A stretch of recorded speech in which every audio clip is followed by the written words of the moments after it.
Noldan biznes 1 million dollargacha. 8-kun. Ko'ramiz. Har kungidek kalaysam, lopatkam nimagadir urildi, tang etdi.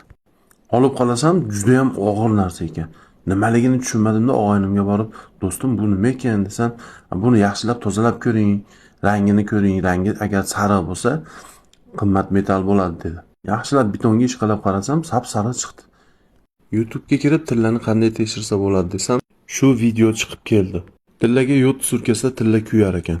Men ham yodni oldimda surkab chiqdim topgan metalimga. Hech qanaqa kuygi bo'lmadi. Значит, bu oddiy latun metal ekanda.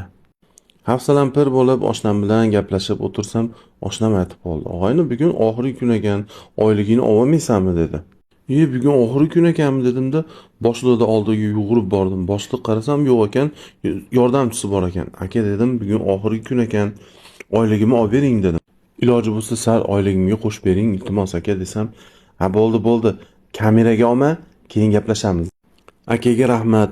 Oyligimni 1.600.000 so'm qilib berdim. 600.000 so'm qarzimga berdim, 1 million so'm pulni biznesga ajratib qo'ydim. Endi indindan biznesga harakat, xudo xolasa. Va nihoyat skladda ham ishni tugatdik. Bu yerdan biz 1.600.000 so'm pul ishladik. Kuzatishda davom etinglar. Bu yoq endi qiziqarli bo'ladi.